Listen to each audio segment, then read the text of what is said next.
Horns honked at the high-traffic intersection of Palm Coast Parkway and Old Kings Road in support of a small protest of Russia's invasion of Ukraine. Nico Bergrat, president of the Palm Coast Democratic Club, organized the protest. He called Russian President Vladimir Putin a dictator and worse. Killer, murderer, doing it the old-fashioned way by just lobbing stuff on all the civilians. Got no sense of empathy, sympathy, period. The man wants to be Peter the Great or Lenin or Stalin. It's all about his power, period. Sims Jones, a local pastor running for Palm Coast City Council in District 2, says he came out to show his support. They need to see that we care. And one thing about the United States, we care about the underdog. We care about the people. And that's even while I was running for office, because I care. So if you care, you got to support something that's done that's detrimental to the people in this world.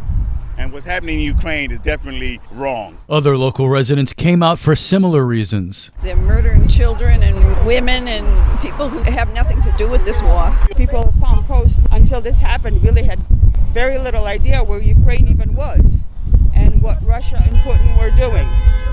And they need to know. Bergrat and Jones say they'll be at that intersection every Thursday at 4. I will be out here every Thursday until the war is over. WNZF Local News sponsored by Flagler County's Toyota dealer. Beaver Toyota, here to wow you.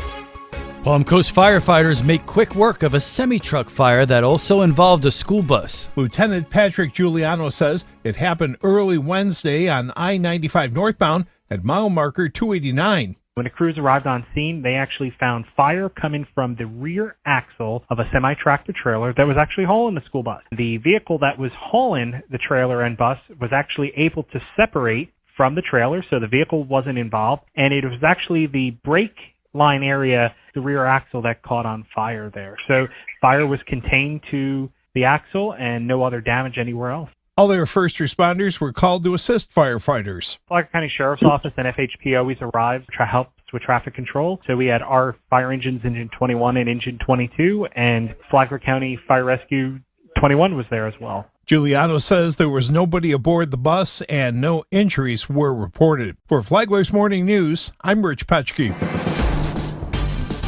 A Flagler County Sheriff's canine stops a wanted felon in his tracks. A warrant service turned into a struggle after deputies attempted to arrest a local man, 31-year-old Anthony Petrillo, who was wanted for 2 felony warrants. Flagler County Sheriff's Office deputies went to a residence on Avocado Boulevard in Bunnell to serve the warrant. Flagler County Sheriff Rick Staley. He initially refused to come to the door. Then he came to the door and he made another bad decision in his life. He retreated back into the home. Of course, deputies don't know if he's trying to get a firearm or just avoid arrest. So our K-9 unit pursued him and stopped him quick in his tracks by taking a bite out of crime. A known violent offender, Petrillo has a criminal history in Flagler County dating back to 2020. He's now in jail on no bond. For Flagler's Morning News, I'm Karen Johnson.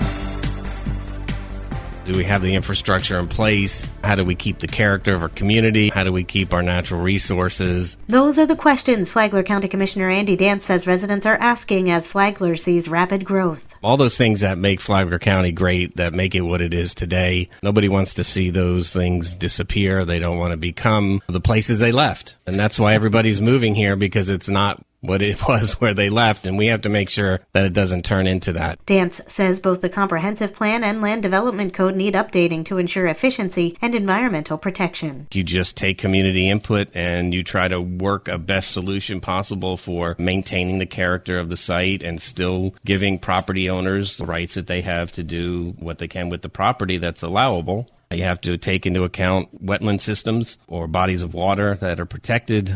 And you end up with, hopefully, a sustainable development that adds value to the community. From the WNZF Newsroom, I'm Amy Cherry.